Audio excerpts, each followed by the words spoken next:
Jenna, go get in the cellar. Go get in the cellar. It's an F5. I know it's huge. Okay, all right, bye.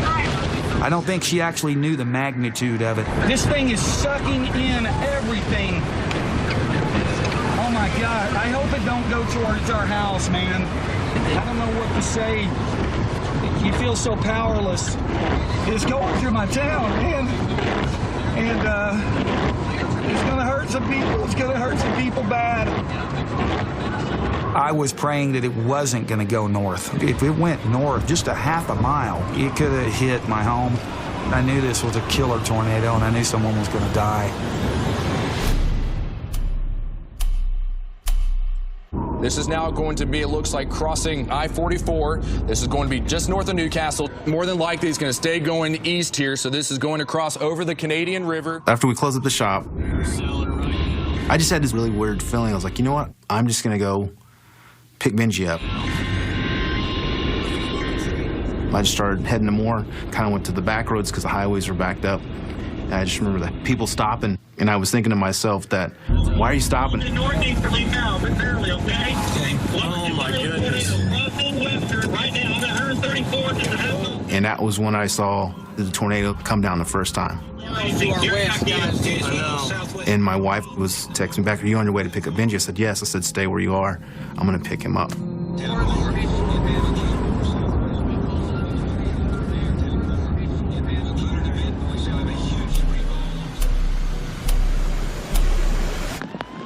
Oh my God, I can see debris. Oh my God. As soon as the tornado was coming into Moore, immediately I started thinking about my children because my children are in school that day. But I can see that it just crossed over I-44. That's about 10 minutes away from me. And so I needed to go ahead and get into my shelter. There are ventilation pipes kind of stick up out of the shelter, and when the wind started picking up, it had taken the wind cap that keeps out dirt and moisture completely off, and that was when I was able to see outside. Okay, I'm pretty sure that this is the tornado that's about to pass through. I can hear it coming. I'm so scared right now.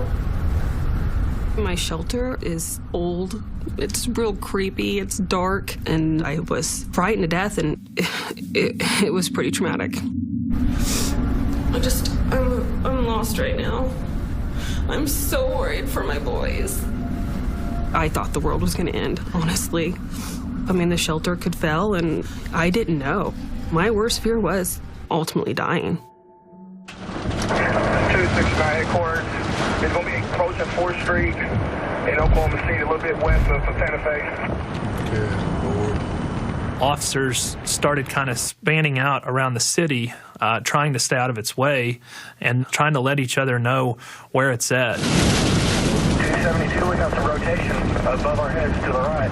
The problem with this storm is it was so large that it was kind of confusing at times. It was 2 miles long, so, officers thought that it was at one place when it was actually covering, a good 2 miles of our city. A violent tornado going through South Oklahoma City Metro. It is in central Moore. Go, John Welsh. This thing is a monster. It's so big, it's completely lost its texture, and this thing is just grinding right through Moore. As soon as the tornado crosses I-44, which is a major thoroughfare through the city, that's where the heavily populated areas start, the neighborhoods. And when it hit that, it started picking up all the debris, and it almost lost shape because it got so big. And this thing is just tracking, like you said, continuing to go towards the Moore Warren Theater area.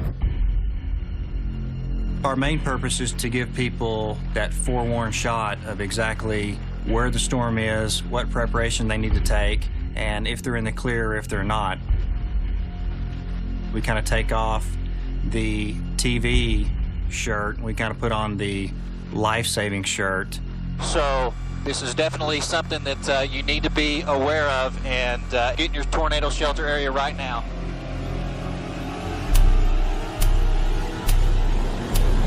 If you are living in Moore, this is going to be moving in your direction. You need to be below ground immediately. Now is the time to go into your tornado shelter. We are not because of Chance's stream that was coming in. we started to see this tornado going into a more densely populated section of Moore. Chance Cold Iron, go ahead and go. Okay, Damon, tornado is on 149, just crossed Penn. It's a large Stoke 5 tornado. It's in the EF4 category or higher. I was playing two roles that day, chief meteorologist and husband. This is the tornado now. This is going to be right over. This is just crossed over the train track. I'm looking at the path of this tornado, and it is headed right into the middle of my neighborhood. I'm very familiar with Moore. It is my home. It is what I've called home for the last 4 years. I was texting my wife saying, get into the tornado shelter. But the seconds felt like hours as I was waiting to hear back from my wife. Damon, there's a big neighborhood addition of nice homes here. It's getting ready to take a direct hit. I also knew at the same time I had a job and that I couldn't let my guard down. And again, just for anyone that is curious, I mean, I live right here. So you can certainly imagine the emotions that I'm running through right now, but a life-threatening situation, you need to be below ground immediately. Stay tuned for your Local on the 8s, brought to you by Theraflu, the power to feel better. It's sunny out here, but it is cold. That's a wrap, guys. When your cold is holding you back, you need the power of Theraflu. Now in caplet form, it's the only cold and flu caplet that has a maximum strength formula with a unique warming sensation that you can instantly feel. People count on the Weather Channel. As it was moving through my neighborhood, we were still sampling winds in the 200-mile-per-hour range. I had a lot of emotions running through. Damon, that tornado moved just to the south of 4th Street. I lost my house, I'm pretty sure. Maybe yours is gone. It's gone. As I'm chasing, I'm reporting, I'm going through my head. Where's my sister at? Where's my other sister at? Where's my wife at? Who do I know in the path of this tornado? That's my town. All these people are losing their houses. I'm part of that. That's kind of why I reported it on the air like that to Damon. Those are things that you're never prepared to hear, but if we were to lose our house, so be it. Knowing that my family was going to be okay in the shelter, that was what allowed me to get through that afternoon.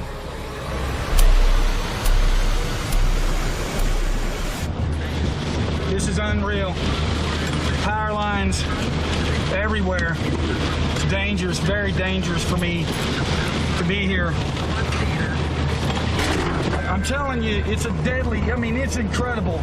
It was hard to believe how lonely it felt being behind that thing. So it was kind of nice to be able to talk to Jenna on the other end of it. It's taking a line straight east along 134th. This huge tornado's coming through our town, and I'm sitting in a cellar with people I don't really know that much. So the time I did spend on the phone with my dad was very special. This thing is sucking in everything. Oh my God, I hope it don't go towards our house.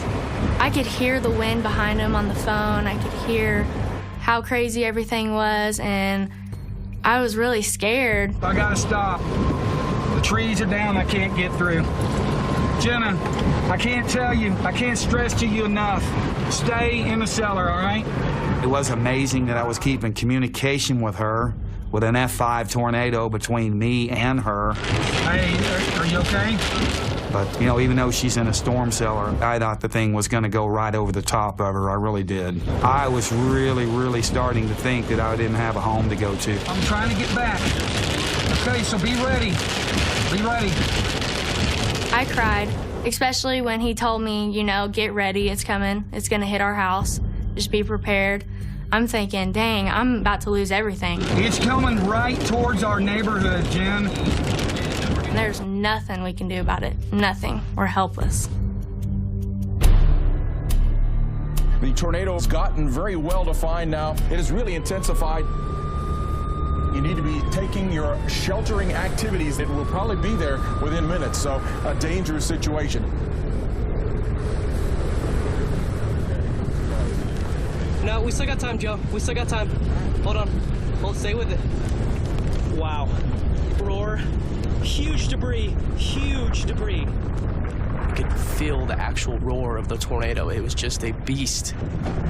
It was massive, with huge pieces of debris being lofted hundreds of feet in the air, pieces of homes, cars, just all thrown in the air. And we could tell at this point that this tornado was a monster. Oh my God. Those people are going to die. We did see people who got out of their cars who were looking right at the tornado as it was coming toward them. I hope those people made it out okay. Go! Go! Good God, these people. Go! People are about to get. We got a straight road east. This takes us all the way east, so we're good. Once we saw it get closer toward us, we didn't want to mess with this thing. Your natural instinct is to just get out of there. It was just something out of the movies, completely unimaginable. And at that point, you really couldn't believe what was happening to the town of Moore.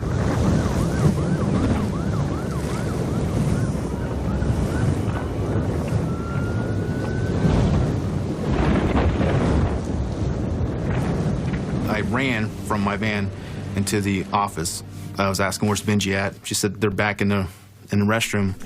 I really do miss my with everybody.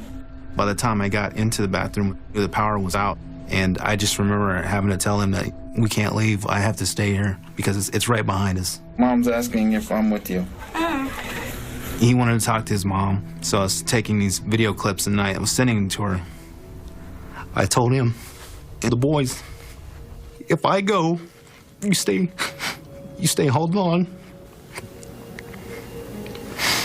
If you don't hear me, don't start crying, you know, just hold on. Just listen to my voice and just hold on.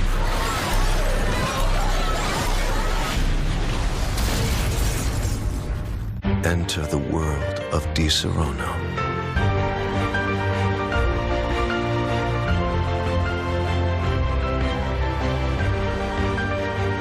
DiSerrano, the world's favorite Italian liqueur. Cologuard, colon cancer screening for people 50 and older at average risk. I'm here for an important reason, colon cancer screening. There's a bunch of places where screening wouldn't be easy. It was dark. The girls kind of crammed in. A lot of the girls were crying and borderline hysterical.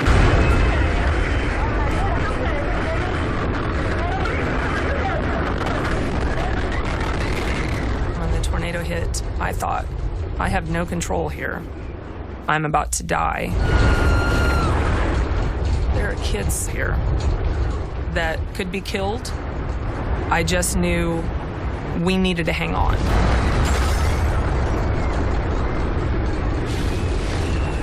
I was holding on for dear life at that moment.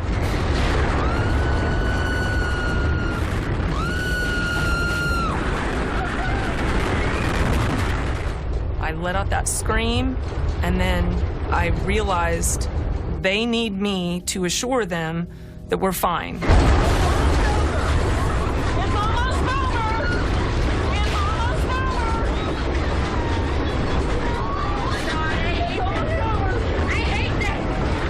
I had told the boys, grab onto me somewhere. You can't reach onto me. I said, grab one and hold on to the bottom of this toilet. I said, don't let go.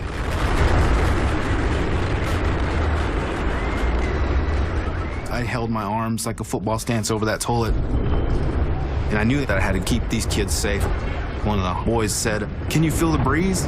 I said, guys, keep your heads down. That's not the breeze, that's the roof. It's about to go. At that moment, instantaneously, that roof was just gone. A cinder block wall had fallen onto my back, pinning my leg. This debris just started building up.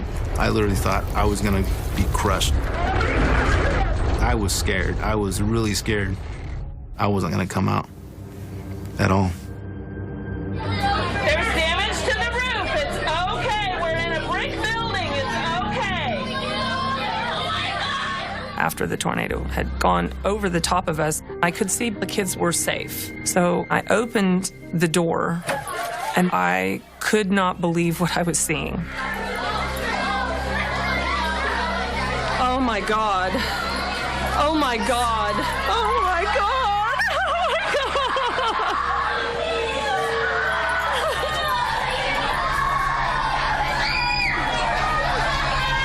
Oh my God.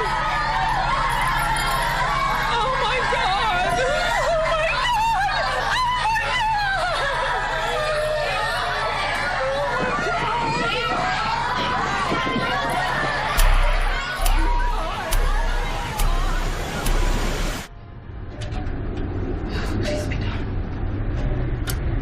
I'm gonna be sick to my stomach. Oh my God. I don't have my boys with me. I am all alone down here in my shelter. It's so scary, guys.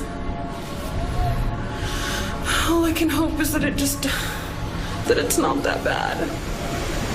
There it is. You can kind of see it on the ground, just the texture of it. We followed the tornado from start to finish, and the total duration was probably, rough estimate, 20 miles on the ground. It's really fizzling out as we're seeing. I'm going to do another turn here. I'm getting kind of far away, but it looks like it's roping out a little bit, and there it is. It's gone, Mike. After the tornado lifted and it hit you, your home, your town has been completely destroyed by an act of nature.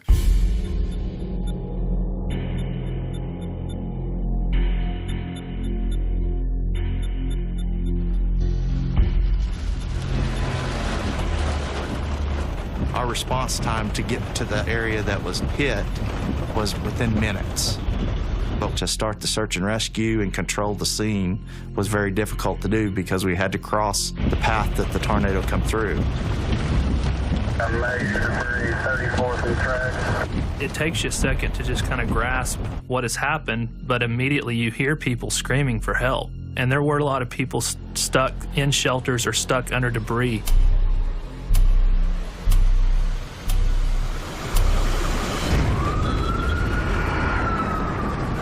It's safe. You're safe. It's east of you now. You can come out. They carved the path right through more, though.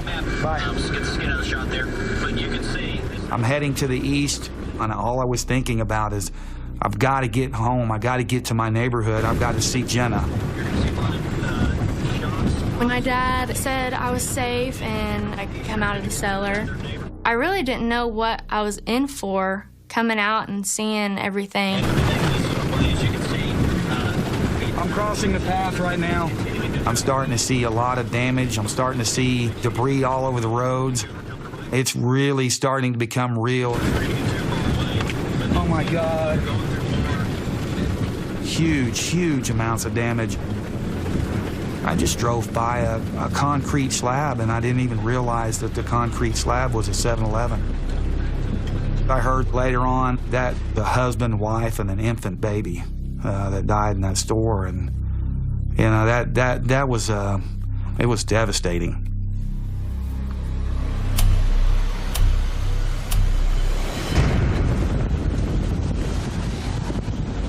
God Almighty. Flattened.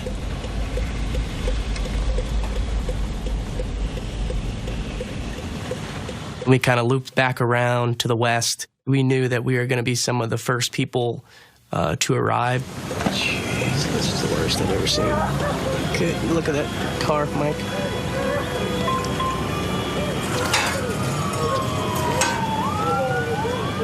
This was incredible damage. Just absolute destruction of whole neighborhoods. This is unbelievably sad. Oh my God. Let's just stop. What was once a nice neighborhood of homes, nice homes with families living in them, was reduced to just piles and piles of just unrecognizable rubble. People were kind of in disbelief, kind of in shock. Just because I don't think it really hit them yet what had just happened. People were just climbing out of their storm shelters. A mom and a daughter were climbing out, and there were just tears pouring down that mom's face. She was heartbroken because as the tornado was coming through, someone was pounding on her shelter to get in, and she didn't have the strength to open the door. And to this day, we have no idea what happened to that family trying to get in their shelter. Have you heard any reports of what may be going on at Briarwood? I'm hearing from some homeowners here. They say that school has been hit worse than this, but we don't know as far as casualties in that school. When the first responders were there, we focused the majority of our efforts on the 2 elementary schools that were hit, Plaza Towers as well as Briarwood. We focused more initially on Briarwood just because of the damage that was done.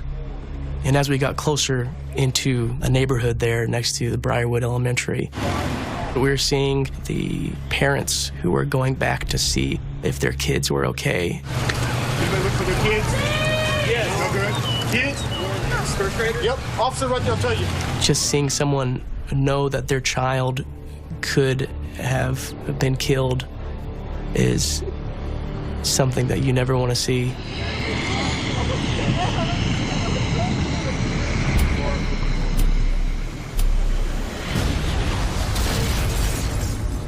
There's nothing worse than not having a warm coat when it's freezing outside. That's why we're at Burlington. They have coats for play, work, the weekend, at prices you would not believe. Wow. Hey, cold weather, we're ready for you. Thanks, Burlington.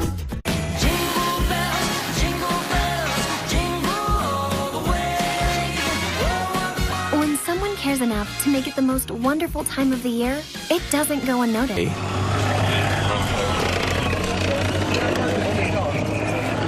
I got it. Yeah, it's just a little wet.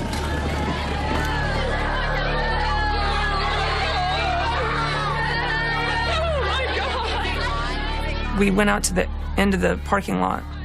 There were people running up and yelling their kid's name. And I can't imagine how you would see the destruction that occurred and believe that there were survivors.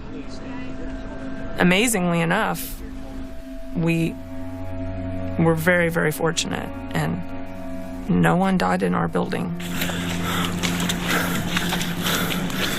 Me and Benji got out, and a bunch of his classmates, so we're good. We're looking for help right now, trying to go to the front, where the 7-Eleven's at. Me and Benji. Benji and I walked 40 city blocks. We were soaking wet. And there was a boy, I say boy, he was an older student, probably teenager. This teenager gave him his Westmore hoodie. And that meant so much to me. There was a guy behind me, and he was kind of like, do you need help? And I said, no, I'll be fine. And he's like, I can't let you walk. I cannot sit here knowing that you're injured walking. And I'll take you. And I've always wanted to say thank you to that guy, and I always want to say thank you to that young man that gave Benji his Westmore hoodie. They really helped me that day. I want to thank them for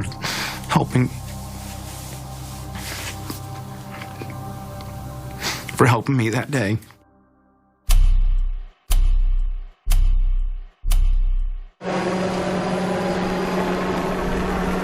Everyone was needing help. People on one side of the city didn't realize that the other side was just as bad. And the hardest thing for me, and I know some of the other officers, is just seeing the hurt on people, knowing how much they've lost. Literally a quarter of our city was gone. So knowing what all the people were going to have to go through to get their lives somewhat back to normal was probably the most difficult part. I came back from Iraq a couple years ago, and the devastation, the debris, it took me back to Baghdad after a car bombing. We have shrapnel, vests through legs, people not moving, casualties, bad casualties. It just assaulted the senses. You smell gas and fire and just that earth scent as it's churned up. It was absolutely heartbreaking to see it so fresh, so raw, so immediate. And probably the most heartbreaking part was the sounds that still ring in my head to this day. People screaming for help from under debris. They are trying to remove the heavier debris so they can get to someone at the bottom of that rubble. And then the silence when the emergency personnel can't get to them in time.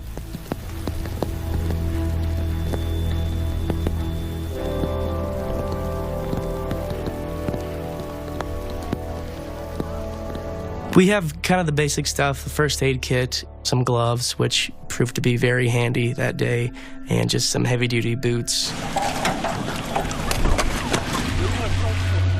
People were running around looking for their loved ones, asking if they'd seen their pets. Small red dog. Anybody? We'll look for it if we see it. We're looking for it. It was sad to see animals affected by it because they had nowhere to go. They had nowhere to take shelter. You could see injured horses roaming free in the pasture.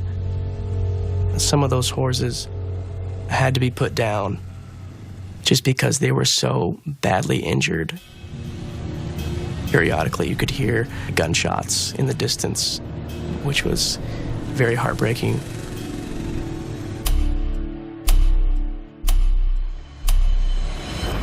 No, this right here, that's the Plaza Towers Elementary School. Yep, we're just north of 19th Street, south of 4th Street. I have been told that this is no longer a search and rescue operation. It's now a recovery mission. It is my understanding that there are up to 24 children trapped at the bottom of that school right now. Patients that I see that complain about dry mouth, they feel like they have to drink a lot of water. Medications seem to be the #1 cause for dry mouth. Dry mouth can cause increased cavities, bad breath, oral irritation. I like to recommend Biotene. Biotene has a full array of products that replenishes the moisture in your mouth. Biotene definitely works. It makes patients so much happier.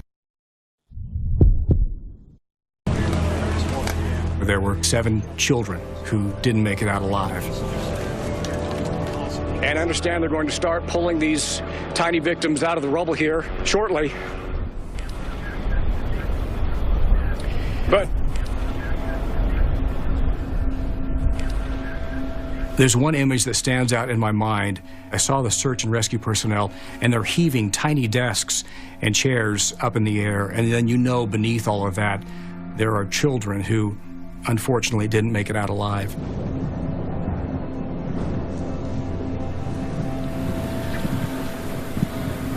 That's the end of where the first grade classrooms were.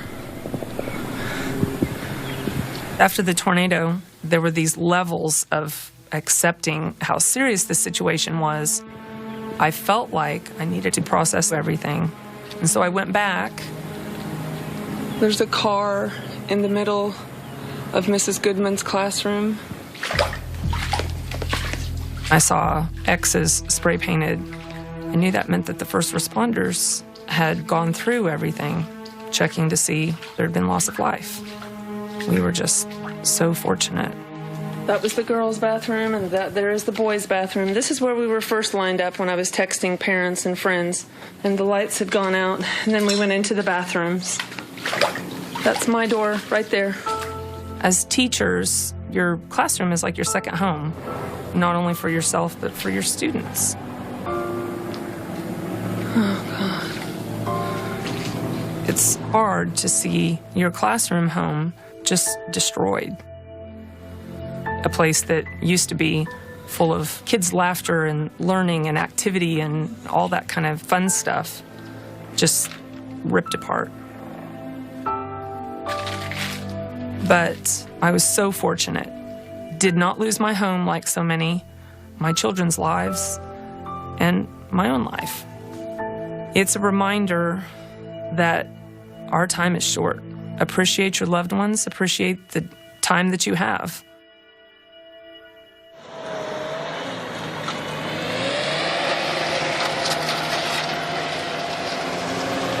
One foot was wedged here. Noah was behind me. And he was grabbing my leg. He had his foot against the door. I was back here. I was between the toilet and the wall, hanging on the toilets to make sure that I don't go up with the tornado. But I remember the walls felt like they were gonna come. They were pressing and pressing. Pushing the wall. Pushed just like this. And I guess it was enough force to keep this off, and I pushed this. Because his legs was holding up these walls, and then his hands was like pulling up this wall, like kind of like standing up in the air, just making sure that those walls didn't crash down on us. Yeah. It was hovering over almost all of us. Yeah, like an umbrella. And it felt really scary. I pushed everything because it was all over. I just pushed everything and just started throwing stuff out, and you could see. Those walls almost crushed us, but my dad, he saved their lives. He grabbed those walls and threw them. First boy out, second boy out. Benji, another boy out. If it wasn't for my dad, we'd probably not be here right now. We'd probably be under rubble. These are what saved our heads. Little heads. Dictionaries right there. That's what did it. We got out. Sam was here that day because if he wasn't there and that wall still kept on falling, it probably would have crushed all of us. He was a big hero. I'm not the hero. Those guys are the heroes. Those kids are the heroes. I just help.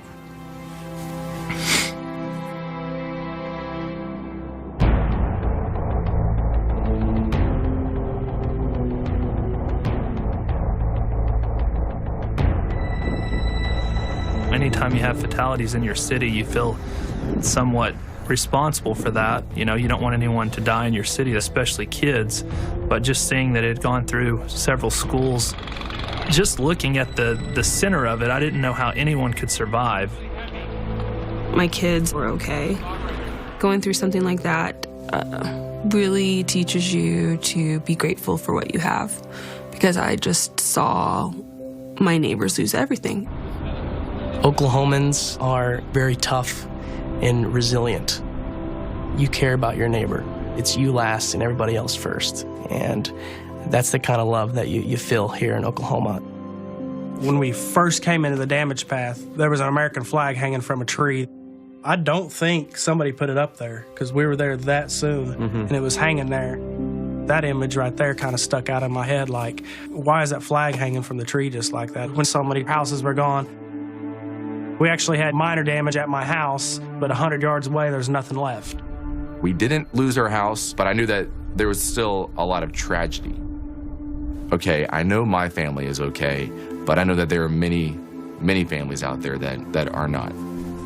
Oh, it ended up being 3/4 of a mile south of my house, but at the same time, it just devastated so many people. And that's why you got to live life one day at a time and protect our loved ones and our fellow man. Oklahomans are very strong people. You just gotta help one another, you know? And that's exactly what we did. We helped each other. When Mother Nature is at her worst, human nature is at its very best. You look at Moore today, and this community is rebuilding, bigger and better and stronger. And it's because of the resilience of Oklahomans. It's the Oklahoma standard that we have grown accustomed to here. And to see that is the good that's come out of May 20th.